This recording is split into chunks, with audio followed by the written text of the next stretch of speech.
MLA Sudeep Rai Burman Shalkisha Sekang Shabrama Kasha Thiri Moshikade Pandawa Thangde ABP Ring Srimero by Chopra Zakone Apawati Munuti Kevin Poturi Adam Malik Sarkar Koktuma Ture Buskango Shaka Omahai Patimo Khaima Belano Chalia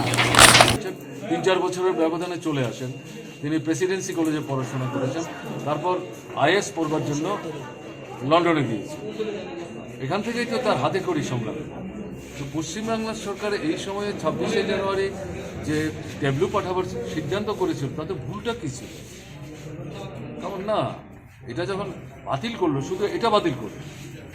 আপনার দেখা যাচ্ছে বিরোধী দলের দ্বারা পরিচালিত যে সরকারগুলো আছে দেশে তার মধ্যে কেরালার সরকার তামিলনাড়ুর সরকার তারাও যে মডেলটা পাঠানোর চেষ্টা করেছিল এই স্বাধীনতার 75 বছর উপলক্ষে এই প্রজাতন্ত্র দিবসের যে অনুষ্ঠানটা হবে সেগুলো বাতিল করে দিয়েছে সরকার থেকে তাদের পছন্দ মতো কি মডেল হবে জানিয়ে দিয়েছে তাহলে রাজ্যের তো কোনো অধিকার থাকলো না ক্ষমতা থাকলো না স্বাধীনতা থাকলো না তাহলে যুক্তরাষ্ট্রীয় ব্যবস্থার তো অস্তিত্বই বিলীন হয়ে গেল তো এই সবটা মিলিয়ে ব্যাপারটা চলছে পশ্চিমবাংলার সরকার কেরালার সরকার তামিলনাড়ুর সরকার প্রতিবাদ করেছে এবং এই সরকার যা চাইছিল তারা বলছে না আপনাদের কথা মতো আমরা এগুলো করব না সারা দেশের মধ্যে রাগ উঠেছে সারা দেশের মধ্যে এটা কি হচ্ছে এরকম একটা জায়গায় পিঠি বাঁচাবার জন্য মুখ রক্ষা করবার জন্য শেষ পর্যন্ত নেতাজির মূর্তি বসাবার সিদ্ধান্ত নিয়েছে এটা নেতাজির প্রতি কতটা আন্তরিক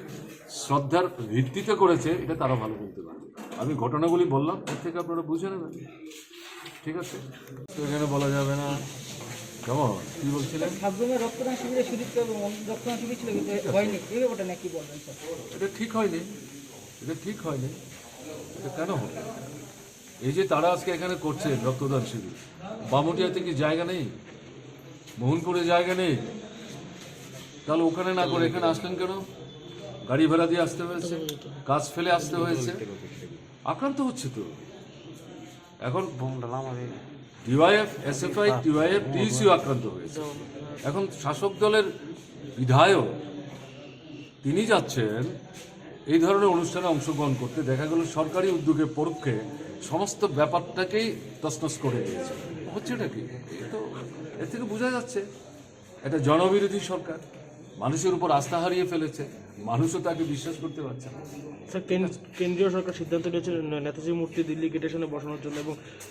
সেখানে একটা জোর চর্চা চলছে টুইটারের মাধ্যমে রাহুল গান্ধী সেটা ধিক্কার জানিয়েছে এবং আপনি কীভাবে দেখছেন ত্রিপুরা থেকে এটা তো কিছু না এটা হচ্ছে আপনার এই যে নেতাজির উপর একটা ট্যাবলো পাঠাবার কথা ছিল পশ্চিমবাংলার সরকার সেই ট্যাবলো তারা অ্যাকসেপ্ট করে এটাকে বাতিল করে দিয়েছে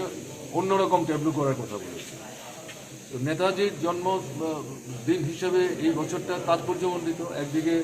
স্বাধীনতার 75 বছর আরেকদিকে নেতাজির জন্মের এটা সম্ভবত 126 পশ্চিমবাংলার মানুষ তো ছিলেন সুভাষচন্দ্র বোস তিনি